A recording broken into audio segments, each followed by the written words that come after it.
Superioria ka hyrë në fazën më vendimtare të sezonit dhe rezultatet surprizë të Final Four kanë trazuar jo pak opinionin sportiv.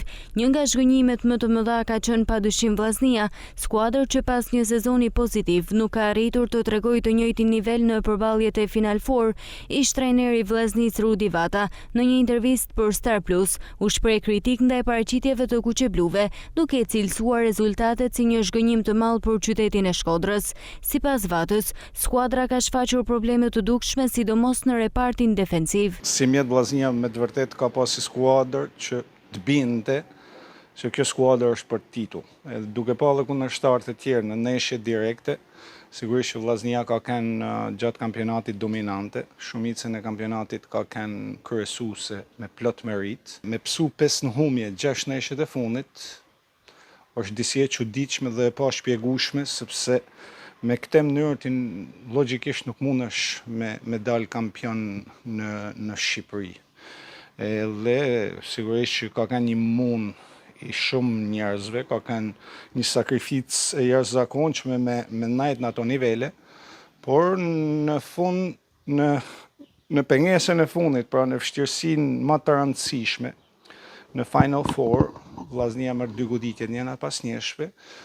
Edhe kjo e ka të rëndit ambientin sportiv, ka të rëndit edhe tifozat kanë marrë një zhgënjim që se kanë imagjinu se mund të shkënjehen në këtë mënyrë. Vllaznia nuk ka atë mbrojtje solide, nuk ka atë mbrojtje që garantonte rezultatin me 0 gola pra të psum. Është një mbrojtje e cila ka humbë orientimin. Morën goditje në 2-3 situatat cilat profesionalisht ishin të evitueshme. Në intervistën e tij, Vata u ndal edhe tek e ardhmja e klubit, duke u lënë të kuptohet se nevojiten analiza të thella dhe ndërhyrje konkrete për të rikthyer ekipin në nivelin që kërkon historia dhe pesha e fanellës kuqeblu. Sigurisht nëse Vllaznia nuk e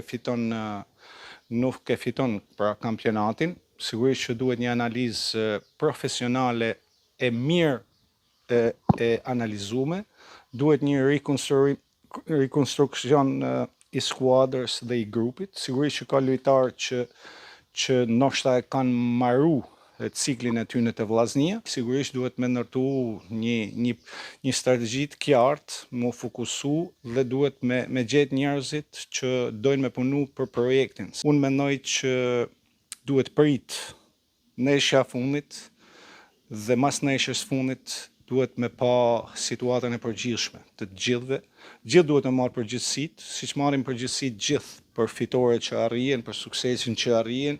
Sigurisht përgjegjësitë janë stafi teknik, janë të grupit lojtarëve, presidenca, gjithsekush është para përgjegjësive, duke marrë përgjegjësitë, sigurisht që ne do bëna më të suksesshëm. Po nëse e lajm fajin anonim, sigurisht që Vllaznia do të ketë probleme ullëtarme. Tashmë mbetet për të parë nëse Vllaznia do të reagojë në ndeshjen e fundit të Final Four, atë ndaj Elbasanit, apo kuqeblut do ta mbyllin sezonin me humbje.